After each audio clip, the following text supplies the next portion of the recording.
everybody, some fun review today because we're finally talking about Sonic the Hedgehog 2. Out of all of the big releases that are coming out in the month of April, this was the one I was most excited for. Not Morbius, not Ambulance, not The Secrets of Dumbledore, Sonic the Hedgehog 2. Because I actually quite enjoyed the first film. It's probably one of my favorite video game films as a fan of Sonic the Hedgehog as a franchise. And then you're also going to throw in the sequel, you're going to have Tails show up and Knuckles. What could possibly go wrong? Sonic the Hedgehog 2 once again follows Sonic facing off against Dr. Robotnik as he's returned along with Knuckles the Echidna in search of an emerald that has the power to destroy civilization, which causes Sonic to team up with his old friend Tails on a journey to find the emerald before they do. There were decently high expectations going into this film because the first film was so strong, and as we know as fans of the genre, the video game movies particularly generally aren't that good. So when the bar is set so high with the first film, you have to hope that this sequel could deliver at least a solid sequel, if not a better one, because you want to actually top the first film usually when you have a sequel.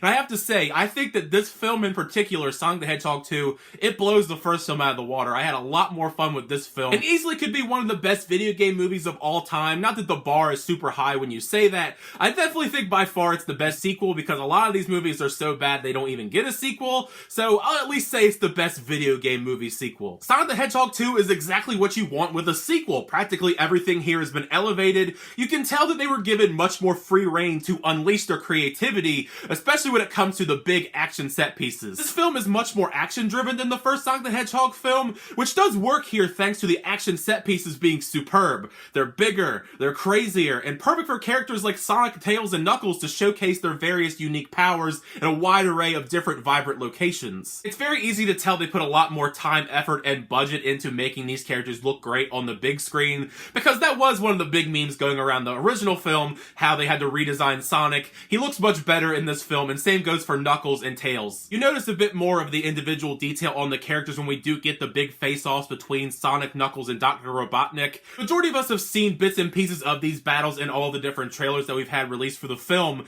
but once you actually see the battles themselves unfold, they're even better, on the big screen especially. They're epic, there's no other way to really describe them. It's literally bringing some of these awesome moments from the video games that I've played over the course of my entire life onto the big screen in live action, and you can't get more cool than that in my opinion. Outside of the action, one of the film's biggest strengths is just how charming it is. There's a lot of heart to the film. A lot of that is thanks to Sonic himself, but there's some other characters that get some great moments to shine as well.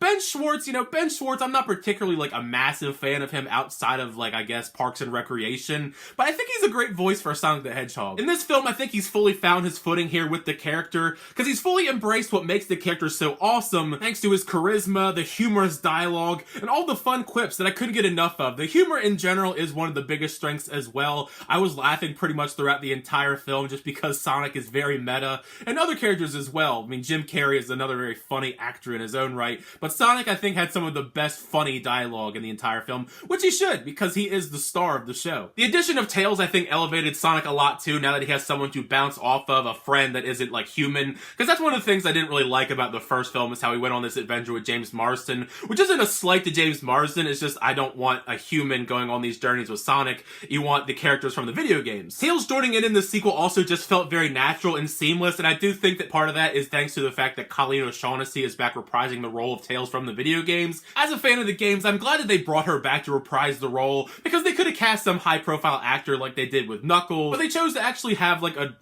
voice actor voice the role, which is something that you don't see all that often in these big video game adaptations. They probably could have cast any other big profile actor in Hollywood right now, like a Dwayne "The Rock" Johnson to voice Tails if they really wanted to, so I think it is commendable that she got to reprise the role. Unfortunately, I kind of expect her to be overlooked because of other high-profile names in the cast, whether it be Jim Carrey, Ben Schwartz, Idris Elba, but Colleen O'Shaughnessy is just as important to this film, at least to me. To kind of go along with the improvement here in the sequel like Ben Schwartz, Jim Carrey is great as Dr. Robotnik. I liked him a lot in the first film, but he didn't fully embrace the Eggman Dr. Robotnik style to me, but in this film, he's next level. You do still get your usual Jim Carrey flair, but he perfectly encompasses the personality of the character character, not just because he actually looks like Eggman now, but in the way that he carries himself and his banter between himself and Sonic. I mean, it feels ripped right out of the video games. I mean, just the all-around basic plot of the movie feels ripped right out of the video games. Sonic and company, Eggman chasing after Chaos Emeralds in hopes of either destroying the world or saving the world. It's pretty awesome. It's about as accurate to the video games as you could potentially get. Even if I do think overall the film is a little bit too long with that journey that we go on. Now, I've finally gotten to talk about Knuckles. Knuckles is a character that I really liked from the video games. I think he's just a very cool character all around. Idris Elba, not exactly the choice that I expected for Knuckles, but after seeing him in the trailers and then in the film as a whole, I think that he's pretty good in the role. I mean, it's Idris Elba. He has a great voice. We've made a lot of memes about his people being attracted to Knuckles the Echidna thanks to Idris Elba voicing him. Even outside the vocal performance, he's a very interesting character to follow along with in the film. He has a level of grit and gravitas to the role that I never knew that I needed. I do think he adds his own interesting flair to the character. It also just makes for a great additional foil to Sonic to go along with facing off against Dr. Robotnik. It's pretty badass. I think he has some of the best action scenes. Like, I think those are some of my favorites, seeing Knuckles fight Sonic, because he is a very strong character. It's shown in the trailers. He's even better. There's some other big surprises in the film that I don't want to spoil for you guys, but the stuff between them is some of the highlights. It's not as big of a gripe in this film as it was in the first one, but I just can't get behind most of the human characters in the film. I think they're fine. There's nothing that I outwardly hate about any of these characters, but I don't find any of them particularly interesting. You know, James Marsden and Tika Sumpter, they're enjoyable, but they're not why I'm here to watch. And their roles are severely cut down compared to the first film. I did, however, think that Natasha Rothwell, the new addition to these human characters, she was really funny. She's the one of the human cast that I did quite enjoy. She's not in a ton of scenes by any means, but she is quite the scene stealer when she is on screen. As I kind of alluded to earlier, the film is a little bit too long for my liking. It's pushing a little bit over 2 hours long, which I definitely think there's a lot in this movie you could have cut out to make it a bit shorter, a bit more streamlined, because it does feel a little bit bloated at certain points of the movie as I'm watching. For a movie like this that is also targeted towards a kid audience, I could definitely see kids kind of tuning out and losing interest as the film runs on, because I'm having a great time, because I'm invested in the characters. Kids, however, I'm not so sure about. Longtime fans of the video games will probably enjoy this film a bit more than the casual audience goer, just because of the fact there's just so many winks, nods, and references to the video game franchise.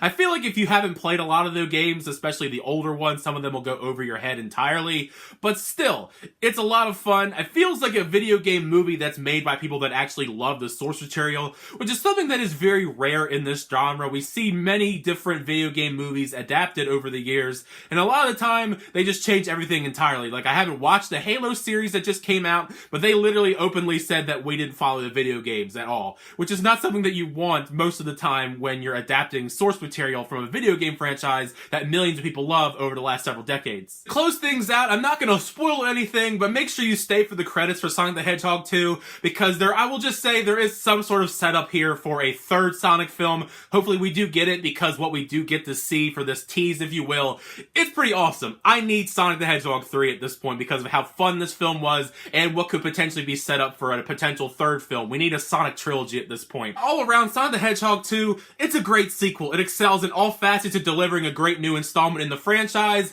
It's a lot of fun. It builds upon the great foundation the first film did, which is exactly what you want in an awesome sequel. Highly recommend seeing it as fast as you can. I mean, no pun intended, of course, but I still think you should see it as fast as you can. It's a great film. If you love the first one, you're probably going to like this film at the very least, if not like it more. It's a great time at the movie theater. Once you do see the film, though, make sure you share your thoughts down below. What did you think of the sequel to Sonic the Hedgehog? Did you like this film? Not like this film? Share any thoughts you may have about the film down below in the comments section. It's probably the funnest time in the conversation with you guys in the comments section. As always, thank you guys so much for checking out the reviews. I really appreciate that. Make sure to like on the video. Also, subscribe to the channel so you update movie reactions, unboxings, and more. For the next time, I'll see you guys later.